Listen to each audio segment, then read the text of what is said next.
నిద్ర చాలకపోవడం అనేది పెద్దలకే కాదు, ఇవాళ పిల్లలకు పెద్ద సమస్యగా మారుతుంది.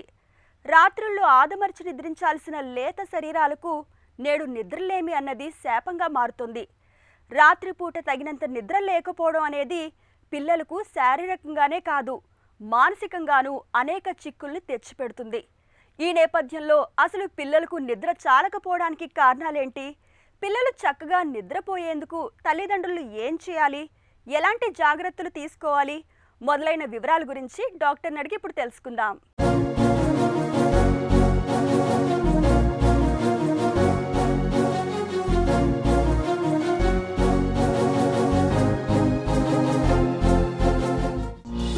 పిల్లల్లో నిద్ర తీరుతెన్నులు ఎలా ఉంటాయి?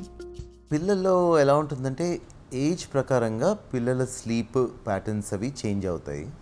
మనకి పుట్టిన పిల్లల్లో ఏంటంటే వాళ్ళకు ఒక ప్యాటర్న్ లాగా ఉండదు. వాళ్ళు డేకి ఒక 17 to 18 hours పడుకుంటారు. ఒక 4 hours పడుకుంటారు మళ్ళీ లేస్తారు. అలా సైకిల్స్ కంటిన్యూ అవుతూ ఉంటాయి. స్లోగా ఏమవుతుందంటే అది ఆ స్లీప్ ప్యాటర్న్స్ ఇంకొంచెం ఎస్టాబ్లిష్ అవుతాయి. 3 monthsకి వచ్చేసరికి పిల్లలు ఏంటంటే కొంచెం మేబీ ఒక 14 hours అలా పడుకోవడం అలా చేస్తూ ఉంటారు. 3 to 6 months మధ్యలో ఏమవుతుందంటే మనకి డే టైమ్ నైట్ టైమ్ ఆ ప్యాటర్న్స్ కొంచెం ఎస్టాబ్లిష్ అవుతాయి. సో 6 months కల్లా ఏంటంటే పిల్లలు ఎక్కువగా నైట్ టైం పడుకుంటారు, డే టైమ్ అంత అన్ని అవర్స్ పడుకోరు.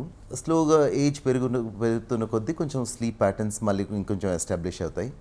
కొంచెం ఇప్పుడు మనం లెట్స్ సే 2-year-old పిల్లలు చూస్తే వాళ్ళు ఏంటంటే కొంచెం డే టైం ఎక్కువ పడుకోరు, కొంచెం నాప్స్లా చేస్తారు, అంటే షార్ట్ స్లీప్స్ అనమాట.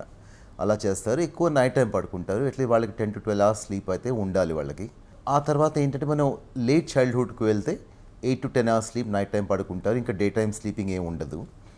ఇప్పుడు అడాలసెంట్ ఏజ్ ఇదేంటంటే ఆఫ్టర్ 12 years ఏంటంటే ఇది చాలా ఇంపార్టెంట్ టైం అనమాట. ఈ టైంలో ఏంటంటే పిల్లల మీద కొంచెం ఈ ఎగ్జామ్ ఒత్తిడి, స్కూల్ ప్రెషర్స్ అవన్నీ ఉండేసరికి ఏమవుతుందంటే స్లీప్ ప్యాటర్న్స్ ఇంకొంచెం కేర్ఫుల్గా చూసుకోవాలి మనం. ఈ అడాలసెంట్స్, ఓల్డర్ చిల్డ్రన్ ఏంటంటే వాళ్ళు అట్లీస్ట్ 8 hours అయినా పడుకోవాలి వాళ్ళు. కానీ ఈ ప్యాటర్న్ కొంచెం డిస్టర్బ్ అవుతూ ఉంటుంది మన కాంటెక్స్లో బికాజ్ ఆఫ్ మల్టిపుల్ ప్రెషర్స్ అనమాట. సో ఈ ప్యాటర్న్స్ అని మనం కొంచెం గుర్తిస్తే మనకి ఏంటంటే ఏది నార్మల్ ఏది అబ్నార్మల్ కొంచెం అర్థమవుతుంది. పిల్లలకు చాలినంత నిద్ర లేకపోవటానికి కారణాలేంటి?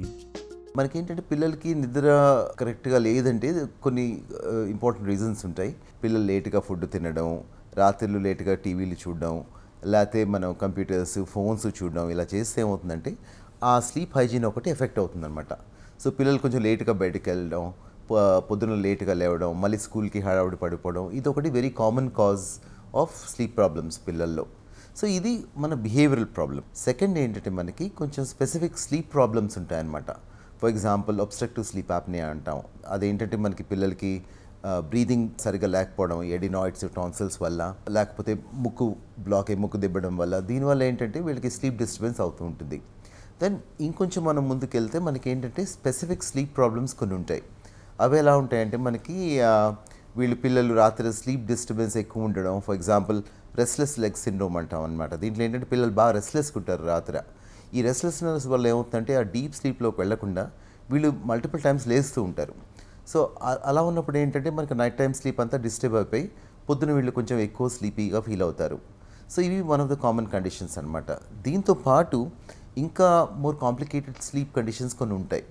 So delayed onset sleep syndrome అంటారనమాట. దానిలో ఏమవుతుందంటే పిల్లలు టైంకి పడుకోలేరు. వాళ్ళు బెడ్కి వెళ్ళినా కూడా ఒక 2-3 hours డిలే అయిపోద్ది అనమాట వాళ్ళు యాక్చువల్ నిద్ర వచ్చేసరికి.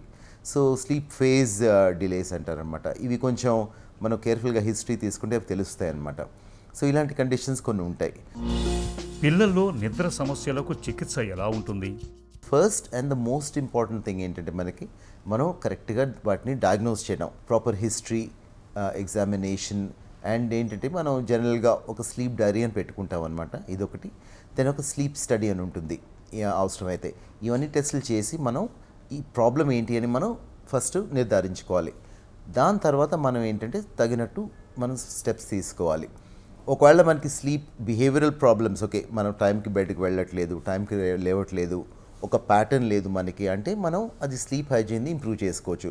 ఇది వెరీ సింపుల్ టెక్నిక్స్ అనమాట. టైంకి బయటకు వెళ్ళడం, ఫుడ్ పడుకునే ముందు ఒక 2 to 3 hours ఫుడ్ తినకపోవడం, ఆర్ ఎక్కువ ఎక్సర్సైజ్ చేయకపోవడం, ఆర్ టీవీ చూడకపోవడం ఇలాంటివి మనం చేసుకోవచ్చు. చేస్తే ఏంటంటే ఆ బ్రెయిన్ కొంచెం రిలాక్స్ అవుతుంది అండ్ సరిగ్గా పడుకోగలం. సో ఇది వెరీ సింపుల్ టెక్నిక్స్ అనమాట. ఇవేమో మన బిహేవియరల్ స్లీప్ ప్రాబ్లమ్స్కి వస్తాయి. లెట్స్ సే మన పిల్లవాడికి పెద్ద పెద్ద టాన్సిల్స్, ఎడినాయిడ్స్ ఉన్నాయి, వీళ్ళు అబ్స్ట్రక్ట్ అవుతున్నారు, రాత్రి గురక పెడుతున్నారు, స్ట్రగుల్ అవుతున్నారు, దానికి చికిత్స వేరేగా ఉంటుంది. అంటే ఎడినోటాన్సిలెక్టమీ అవసరం పడవచ్చు. కొంతమంది పిల్లలు స్వతహా అదర్ మెడికల్ కండిషన్స్ ఉంటాయన్నమాట. అలా ఉన్నప్పుడు ఆ మెడికల్ కండిషన్స్ ట్రీట్ చేసుకుంటే స్లీప్ కూడా న్యాచురల్గా ఇంప్రూవ్ అవుతుంది. స్లీప్ రిలేటెడ్ ప్రాబ్లమ్స్ కొన్ని ఉంటాయన్నమాట. దానికి వెరీ స్పెసిఫిక్ ట్రీట్మెంట్స్ ఉంటాయి. మెడికల్ మేనేజ్మెంట్ ఉంటుంది, సిపాప్ అని ఉంటుంది. సో ఇలాంటివన్నీ వాడుకోవచ్చు. So the first and the most important thing మనకి ఏంటంటే ఈ స్లీప్ ప్రాబ్లం ఉందా లేదా నిర్ధారించుకోవడం. సెకండ్, ఏ స్లీప్ ప్రాబ్లం ఇది ఏ డయాగ్నోసిస్లో ఫిట్ అవుతుంది నిర్ధారించుకోవడం. దెన్ థర్డ్ ఏంటంటే దానికి తగ్గట్టు మనం ఒక స్టెప్స్ తీసుకోవడం. సో ఇవి స్టెప్స్ అన్నమాట. పిల్లలు సరిగా నిద్రపోవటానికి ఎలాంటి జాగ్రత్తలు తీసుకోవాలి? చిన్నప్పటి నుంచి ఒక స్లీప్ హైజీన్ అన్నది మనం పిల్లల్లో అలవాటు చేయాలి. సో పిల్లలు ఏంటంటే ఈ టైంకి బెడ్కి వెళ్ళాలి. లెట్స్ 8 o'clock 9 o'clock మీ పద్ధతి ప్రకారంగా ఒకటి చేసుకొని పొద్దున్న కరెక్ట్ 6 o'clock 5 o'clock లేవడం, అలా ఒక టైం పెట్టుకొని ఒక స్లీప్ రొటీన్ ఎస్టాబ్లిష్ చేసుకోవాలి. ఈ రొటీన్ ఎలా ఉంటుందంటే మనం డే టు డే ఎక్కువ వేరియేషన్ లేకుండా చేసుకోవాలి. లెట్స్ సే పొద్దున మనం 6 o'clock లేసే పిల్లవాడు 8 o'clockకి నెక్స్ట్ డే లేవకూడదు. సో ఒక లెట్స్ 6-6:30 మధ్యలో లేసిపోతే అదొక మన రొటీన్ లాగా అలవాటు అయిపోతుంది. సో మొత్తం ఫ్యామిలీ ఒక రొటీన్ ఎస్టాబ్లిష్ చేసుకుంటే బాగుంటుంది.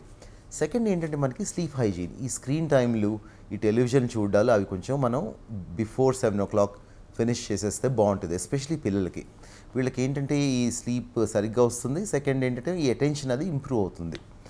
సో థర్డ్ ఏంటంటే మనం మోస్ట్ ఇంపార్టెంట్ థింగ్ ఏంటంటే మనం ఎనీ స్లీప్ ప్రాబ్లమ్స్ ఏమైనా పిల్లలకు ఉంటే, అరే మన వాడు సరిగ్గా పడుకోవట్లేదు, స్కూల్లో పర్ఫార్మెన్స్ సరిగ్గా లేదంటే ఒక proper paediatrician or sleep specialist ని కాంటాక్ట్ చేసి మనం డయాగ్నోసిస్ చేసుకుంటే బాగుంటుంది.